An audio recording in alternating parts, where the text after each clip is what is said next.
I don't know, man. I saw the picture on Getty Images of Elias Pettersson lying down on the ice after getting taken down, and I was like, man, I gotta use that. I gotta put that in a thumbnail. It's like a Renaissance painting. And so we are here. And it turns out there happens to be a very legitimate reason to be talking about Elias Pettersson in this video. Because the folks over on The Athletic, Harman Dale and Thomas Drance, went out there and published the Vancouver Canucks report cards, grading every Vancouver forward's October performance.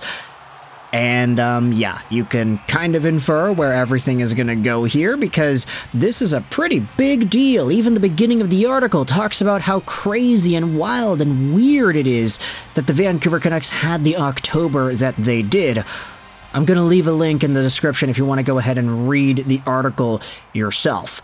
But in order to actually get the information that we're interested in, let's go over onto another piece. This is on CanucksDaily.com by Cooper Godin. This article is not behind a paywall like The Athletic is, so we're going to screenshot this article instead of the Athletic one, even though The Athletic's contents are pretty much copied and pasted onto this Canucks Daily piece. The Athletic shares their grades for Canucks forwards in October. Article is also going to be linked in the description. All we care about here is the ranking. There isn't really any analysis that's copied and pasted from the Athletic piece into the Canucks Daily piece, so y'all worrying about plagiarism can kind of calm a little bit down with that. But let's dive into what exactly it is opens up this article. It's a conversation about the two A-tiered forwards. It was Brock Boeser and Connor Garland. Through the club's first 9 games, Brock Boeser has the second highest 5-on-5 shot rate of his NHL career. He leads the team in primary points at 5-on-5 and in individual expected goals. Playing in Miller's wing in a top-of-the-lineup role, Boeser has held his own defensively. He's also successfully built on his two-way improvement and enhanced playmaking ability and maintained his level from last season through the first month of a key contract year. And that's not surprising. Brock Boeser has been producing a pretty significant amount of points. Of course, being at a point-per-game mark at this point in the season is pretty good. And if he ends up getting a point-per-game season, I think it would be a very good benchmark for him and his overall progression. He has had a point in every single Canucks game this season except for 2. And he has had 2 multi-point games on top of that, so that's where the point-per-game metric comes in. Brock has been consistent, Brock has been putting himself in the right areas, Brock has been scoring. I can't really ask for more out of him, honestly. He doesn't touch the puck much on the power play, so I guess maybe that's an area that he can improve on, but really it's not really his role to do that, so maybe it's not fair to label that critique on him. I mean, he was given an A anyway, so it's not like he's necessarily in the running for needing significant improvement. Connor Garland also getting an A, not surprising either. That guy has been an absolute hound dog for Vancouver to open up this season, and even though he might not have as many points as a guy like Brock Boeser or a JT Miller, I mean, he's actually 2 behind them with 7 points in 9 games this season, so good for him. He's been an absolute beast in terms of his on-ice effectiveness and what he does when he's away from the puck. You can instantly notice Connor Garland when he's out there. He just goes and goes and goes and never gives up. Now, let's dive into the other forwards that are listed here on the Athletics rankings. Take a look at this. So Connor Garland and Brock Boeser were each labeled as an A. Miller, Blueger, and Sherwood were labeled as B+. Not too surprising about those, honestly. I think Miller could be a bit better. He has been okay. He is a point per game, but he could have been better. Teddy Blueger has been, I would say, better than expectations, so he deserves some praise for what he has done. Kiefer Sherwood, same thing. Honestly, I might have actually bumped Sherwood up to a A-, but a B+ is still pretty strong. And then you go over into the second half. You've got Nils Höglander, Danton Heinen, Pius Suter, each with Bs, Daniel Sprong with a B-, and Arshdeep Bains with a C+. Now, Höglander and Heinen, I honestly do think these guys have been pretty up and down, hot and cold throughout the course of the season. Höglander has kind of trailed off a little bit as of late. He had a pretty okay start to the season, of course scoring in the first game of the season, but as the month had gone on, we had seen Rick Tocchet start to be a little bit less tolerant of Nils Höglander and the mistakes that he would make when he's away from the puck and how he wouldn't really facilitate play properly. I don't know, maybe playing with Elias Pettersson is kind of bringing him down, but Really, Höglander, there's a lot more talent there. I think we're all kind of excited to see where he's going to go from here. Same thing you could say about the other dudes. Heinen, Suter, Sprong. Sprong maybe gets the minus because he hasn't been great defensively, but the effort is there, so I at least appreciate that. Archdeep Baines also getting a C+ is pretty okay. I mean, he's an AHL caliber guy who's getting a cup of coffee with the NHL team, so there is a lot to be happy with any sort of a C+ ranking. And then you go to the bottom of the rankings. Dale and Drance label Nils Åman as a C player, Jake DeBrusk as a D player, and Elias Pettersson as a D- player. They say that Petey has been the worst graded Canuck forward this month. Now, I don't necessarily think that the conclusion from this is, oh, they think Pettersson has been the worst forward.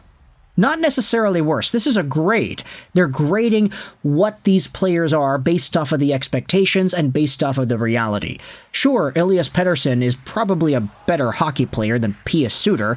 He's probably better than Nils Åman. But you don't expect Elias Pettersson-like things out of Pius Suter and Nils Åman. You expect Pius Suter and Nils Åman-like things out of those guys. So for Pettersson to be making the amount of money that he is, to be as good of a player as he is, to be in this tier of player amongst the NHL superstars that defines him as a franchise player, an absolute elite of elite athlete, to see him play the way he did in October, it was disappointing. Extraordinarily disappointing. And there is nobody else on the forward core who has been more disappointing than Elias Pettersson. You could debate Jake DeBrusk has been as bad, but other than that, EP40 I think gets the brunt end of the stick because he's making $11.6 million. Sure, he's producing somewhat. I mean, this season EP40 only has 1 goal, so not really great considering he had scored 10 goals in his first 10 games in his rookie season, but he's got 1 goal and 3 assists for 4 total points. Not terrible, but come on. It's Elias Pettersson. He should be better than this. And just considering the shot that he took in that New Jersey Devils game, the long wait and drag and release against Markstrom at the end of the first, considering that moment in the game is still being talked about, I think there's a lot more than meets the eye here with Elias Pettersson, because there kind of has to be, right? There's no way this guy's just totally fell off like some Canucks extreme fans are saying that he has. I still believe there's a good player there. Most of us do. It's why his ranking here is a D- and not a C. If there wasn't any realistic expectation that Petey could be a 100-point caliber guy, then okay, his play is reasonable for a $1 or $1.5 million caliber athlete, but no, he's making 10 times that, so he's got to be 10 times that kind of player. The fact that he was ranked the lowest Vancouver Canucks forward by 2 of the more, let's just say, respected guys in the media. I'd say Harman Dale's a lot more respected. I'd say Thomas Drance kind of roused a lot of people up on Twitter, so maybe he doesn't necessarily have that same level of tranquility, maybe, in terms of interacting with other Canucks fans, but still, Thomas Drance, like him or not, he's a smart dude, and he definitely knows what he's talking about most of the time, so seeing this ranking being assessed to Vancouver Canucks forwards and having EP40 at the bottom, yeah, I'm sorry, but I kind of agree. You can let me know your thoughts in the comment section below. How do you feel about this ranking? We'll go over it one more time before ending off the video. Drance and Dale had Garland and Besser as A's, Miller, Bluger, Sherwood as B+, Höglander and Heinen plus Pius Suter as B's, Sprong as a B-, Baines as a C+, Nils Åman as a C, Jake DeBrusk as a D, and Elias Pettersson as a D-. Do you think that's an appropriate ranking for him? Do you think the athletic guys are being fair by giving these assessments out there? And what do you think the response is going to be? Pettersson himself, as a human being, should not be looking at these articles. He shouldn't even know that this thing exists. So if he does know, if he finds himself a way to get a hand on this piece and then, I don't know, he's talking about it or he reads it and he internalizes it, oh, they think I'm the worst forward on the team, then who knows what that's going to do to his confidence. Now, he's an $11.6 million guy. He doesn't need media people to pick him up and get him on his high horse. He's got to be able to do that himself. But I wonder if something like this, or videos like this online, can make it worse.